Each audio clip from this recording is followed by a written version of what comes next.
Sing a song that said, Spirit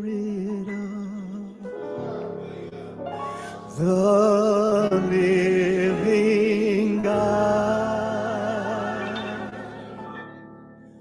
fall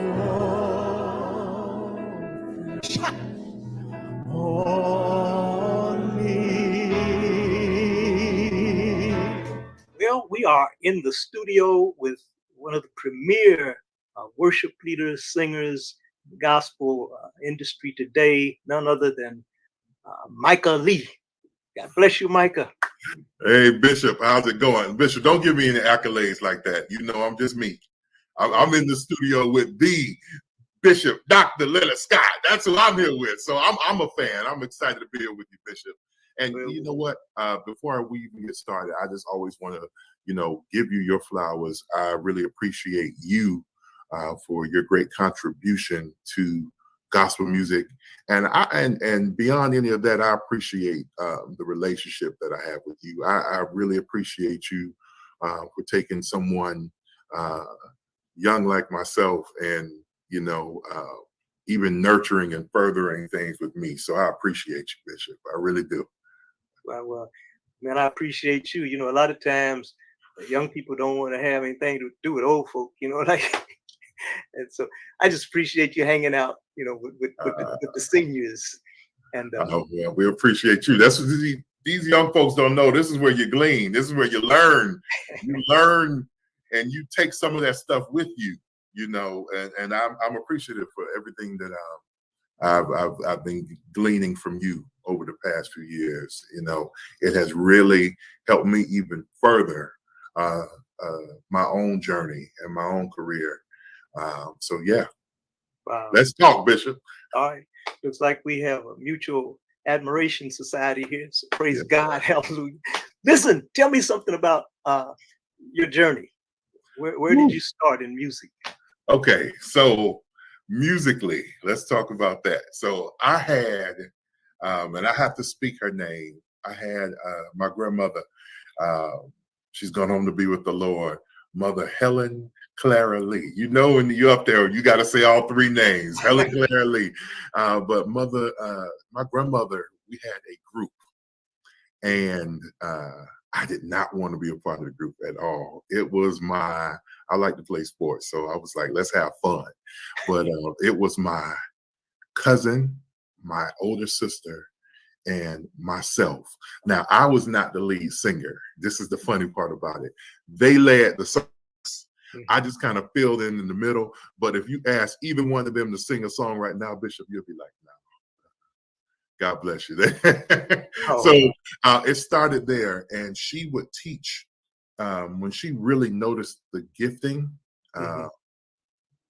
she really started to attempt to hone that thing. And I remember my dad and I, we went to her church for Family and Friends Day. And as soon as I walked through the door, they were like, there's Mother Lee's grandson. He's next on program. And we want him to come up in his own way. So she already was just throwing me out there. And I remember I sang this song. It's an old song.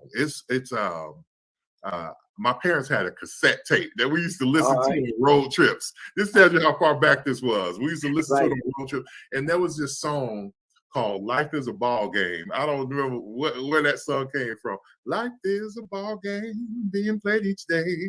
Life is a ball game everybody can play. Yes, that Jesus is standing at the home plate.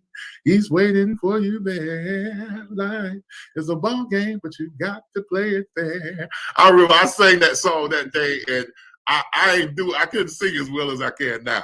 It was bad. And my grandmother said, she said, so you know how most grandparents are like, oh, that's all right, baby. No. She was like, boy, don't you ever make me shame like that again. She had a little doubt. She didn't say ashamed, Bishop. She said, shame. Don't make me shame like that again. And from that moment on, let me tell you, that thing pushed me into a space where I said, I will never make Big Mama shame again. I'm going to hone this craft. And she seen something in me. She began to teach me every single hymn in the book. She Wow. taught them all, I mean, everyone to me. And I can think of the first one she taught me.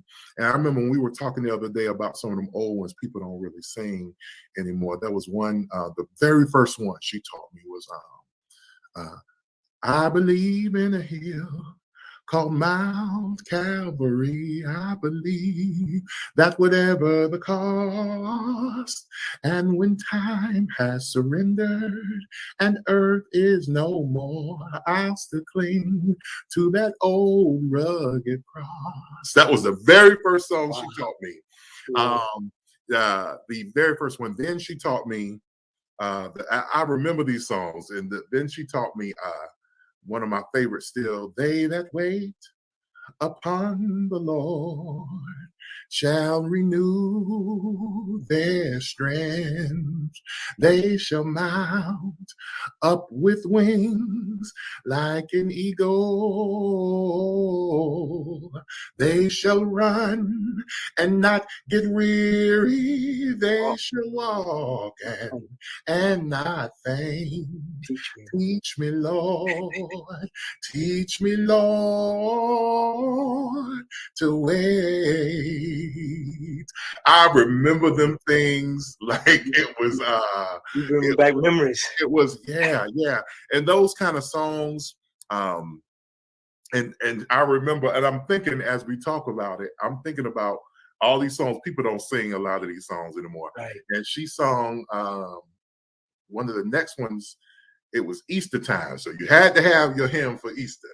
Mm-hmm. And she taught me, and she was a stickler about this, because I started to just started to sing these songs with all my extra, and she was like, no, you sing it like this. This is how you do it. It was she was real stickler about keeping to the melody of the song. And so the Easter one she taught me was, he paid a debt that he did not owe, and I owe a debt that I could not pay. I needed someone to wash my sins away, and now I sing a brand new song, Amazing Grace. Jesus paid a debt for me that I could never pay.